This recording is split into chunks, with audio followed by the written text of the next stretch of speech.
Hello students, इस video lecture series में हम लोग Kolhan university mathematics major semester 1 की पढ़ाई कर रहे हैं। आज का हमारा टॉपिक है definite integration as a limit of sum. इस टॉपिक से रिलेटेड मैं एक वीडियो पहले बना चुका हूँ, वो मैं डाल भी चुका हूँ यूट्यूब पे, आप देख सकते हैं। इसकी लिंक मैं डिस्क्रिप्शन में दे रहा हूँ, आप देख लीजिएगा। और वैसे आप इस चैनल को सब्सक्राइब करके रख सकते हैं, इसमें प्लेलिस्ट बनी हुई है इस सेमेस्टर 1 मैथ्स मेजर से रिलेटेड वीडियोज़ की। आने वाले दिनों में इस पर एक टॉपिक की वीडियोस में डाल दूंगा, आप उससे लाभान्वित होंगे। लेकिन हाँ, आज का ये वीडियो देखने से पहले आप definite integration as a limit of sum वाले पहली वीडियो को आप जरूर देख लीजिएगा, इससे आपका कॉन्सेप्ट क्लियर हो जाएगा। ठीक है, तो चलिए वीडियो को स्टार्ट करते हैं।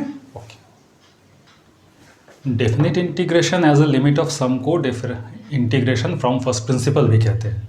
इसको इंटीग्रेशन एब इनिशियो भी कहा जाता है। तो एग्ज़ाम में क्वेश्चन पेपर में जैसा लिखा रहेगा आप समझ जाइएगा क्या करने दिया गया। ठीक है, ये बेसिक प्रोसेस है। इस प्रोसेस से इंटीग्रेशन करने से पहले आपको सीरीज़ के समेशन की जानकारी होनी ज़रूरी है। कुछ आइडिया तो आपको 11th क्लास में हो चुका होगा, और अगर आप सीक्वेंस सीरीज़ पढ़े हैं तो उसमें भी आपको कुछ आइडिया हुआ होगा। फिर भी मैं यहाँ कुछ इंपॉर्टेंट फार्मूला लिख दे रहा हूँ, उस फार्मूला को आप नोट कर लीजिए, स्क्रीनशॉट ले लीजिए, उस फार्मूला को आप पेपर पे लिख लीजिए, और जब मैं ये सम बनाऊंगा तो आप उस फार्मूला को सामने रखिएगा, उस काम आएगा। ठीक है, तो चलिए मैं फार्मूला लिख दे रहा हूँ, आप लोग स्क्रीनशॉट ले लेना।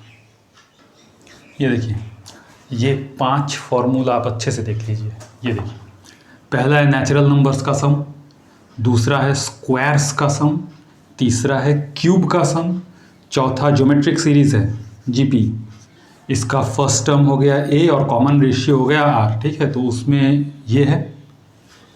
और लास्ट सीरीज ये वाला, ये एकदम नया होगा आप लोग के लिए, sine alpha plus beta plus sine alpha plus 2 beta up to n terms, sine n beta by 2 by sine beta by 2 into sine alpha plus n minus 1 by 2 into beta. एक चीज़ इसमें मार्क कीजिएगा, ये alpha से शुरू है, ठीक है ना, मतलब यहाँ अल्फ़ा प्लस 0 बीटा है, ये है alpha plus 1 beta, alpha plus 2 beta. इस तरह से जब एन टर्म्स में पहुँचेंगे तो ये हो जाएगा sine alpha plus n minus 1 beta. ठीक है, तो ये चीज़ ध्यान रखिएगा। ठीक है, ये पांचों फार्मूला बहुत इंपॉर्टेंट है, इसको अच्छा से स्क्रीनशॉट ले लीजिए, लिख लीजिए।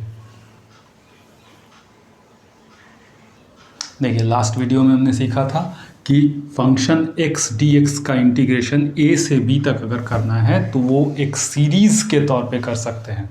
Limit h tends to 0 h, फिर देखिए मल्टीप्लाइड क्या है f a function of a plus function of a plus h plus function of a plus 2h, ऐसा ऐसा करते करते एन टर्म्स तक चला जाएगा। या तो हम ये सीरीज़ यूज़ करेंगे या फिर ये सीरीज़ यूज़ करेंगे, जहाँ शुरुआत इससे कर रहे हैं एफ ए प्लस एच से, दूसरा टर्म है a plus 2h, up to n terms जा रहा है। ठीक है, अब इन दोनों में से आप कोई भी सीरीज़ यूज़ कर सकते हैं। आपको दो बात ध्यान रखनी है। पहली बात ये कि जो b माइनस a है वो होगा NH, जहाँ h टेंड्स टू 0 का मतलब है n टेंड्स टू इन्फिनिटी, दोनों एक साथ होगा। जब h टेंड्स टू 0 होगा तो n टेंड्स टू इन्फिनिटी जाएगा, राइट। दूसरी बात, आप ये या ये जो यूज़ करेंगे, कैसे यूज़ करेंगे सो समझिए। अगर किसी इंटीग्रेशन में कोई ऐसा फंक्शन दिया हुआ है कि आपका फंक्शन ए 0 आ रहा है, तब आप ये यूज़ करिए।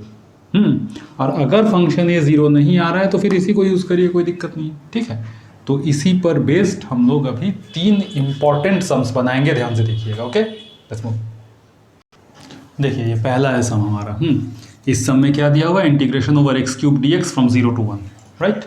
इसको हम लोग क्या करते हैं, कंपेयर करते हैं, comparing with integration of function x dx from a to b। अपने को क्या मिल रहा है, देखो फंक्शन x जो है वो है x क्यूब, a है 0, b है 1। ठीक है, और अकॉर्डिंग टू डेफिनेशन हमने जाना है b minus a is equal to n H.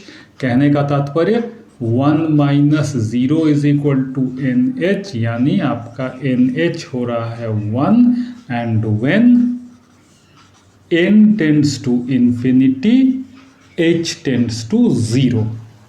ये है हमारा बेसिक्स, ठीक है। अब हम इसको लिखेंगे। अब देखो, ए से बी तक इंटीग्रेशन जो होता है एफ एक्स डी एक्स का, ये कैसे लिखते हैं? Limit h tends to 0, h function a plus h, function a plus 2h plus function a plus 3h up to n terms. अब फिर पूछोगे कि इसके पहले जब लिख रहे थे तब यहाँ एक फॉर्मूला में ऐसा था फंक्शन a फिर फंक्शन a प्लस h, तो वो क्यों नहीं किया? तो ध्यान दीजिए, फंक्शन x आपका है एक्स क्यूब, राइट। a की वैल्यू है 0, तो अगर आप फंक्शन a निकालते हैं यहाँ पर which will be a cube, है ना, तो a अगर 0 हो जाए तो फंक्शन 0 तो 0 हो गया ना, इसीलिए यहाँ फंक्शन a से शुरुआत नहीं कर रहे हैं, फंक्शन a प्लस h से स्टार्ट कर रहे हैं, ठीक है। अब जैसे जैसे ये दिया हुआ है a, इन सब का वैल्यू हम लोग डालते चलेंगे। ये देखो 0 से 1 फंक्शन x जो है वो एग्जैक्टली है क्या? X cube dx is equal to limit h tends to 0, h ऐसे ही रहेगा, ये तो 0 है, a तो 0 है ना यहाँ, तो ये क्या हो गया? Function h, function 0 plus 2h माने function 2h plus function 3h, ये चलता जाएगा up to n terms, okay. अब देखिए इसी को कैसे लिखेंगे, limit h tends to 0, h। अब देखो फंक्शन x जो है हमारा, ये क्या है? This function x is x cube, right. और हमारे पास यहाँ क्या है? Function h।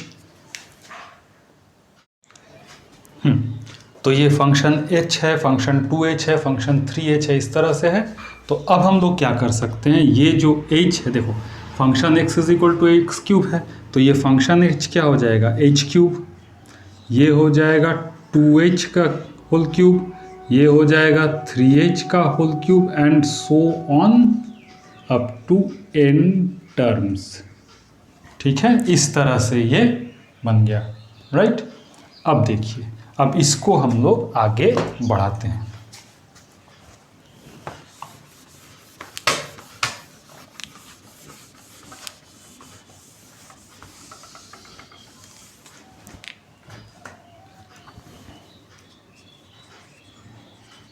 Limit h tends to 0, h, ये देखो ये सब h क्यूब,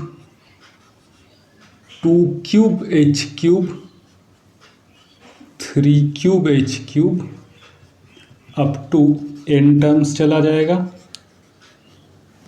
नाउ हम लोग क्या कर सकते हैं,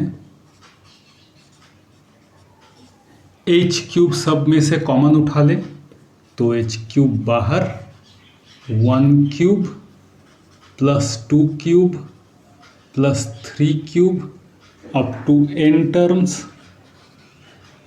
और देखो वीडियो के शुरुआत में कुछ फॉर्मूला दिया था ना सीरीज से रिलेटेड, तो ये हो रहा है ना क्यूब का सीरीज, ठीक है। तो उसका सम कैसे आ रहा है n के लिए? n प्लस 1 बाई 2 का होल स्क्वायर, ठीक है। अब देखो, अब ध्यान देना है, यहाँ हमारे पास क्या था? n into h is equal to 1 था। तो अब हम दो काम कर सकते हैं, या तो n को हटा करके 1 बाई एच डाल दें, या तो क्या करें h को हटा करके 1 बाई n डाल दें, जो हमें अच्छा लगे हम कर सकते हैं। बस अकॉर्डिंगली ये लिमिट रखना पड़ेगा, अगर h रख रहे हैं तो h टेंड्स टू 0 होगा, और अगर बदल के n कर दे रहे हैं तो n टेंड्स टू इन्फिनिटी हो जाएगा। दोनों को एक साथ लेके काम नहीं करेंगे। तो चलिए हम लोग क्या करते हैं, h टेंड्स टू 0 ही रखते हैं। ऐसा कोई ज़रूरी नहीं है, जो इजी लग रहा हो वही करेंगे। ये देखो 2 का स्क्वायर 4, इसको रखो n को 1/h प्लस 1 का स्क्वायर, और यहाँ लिख देंगे since NH is equal to 1।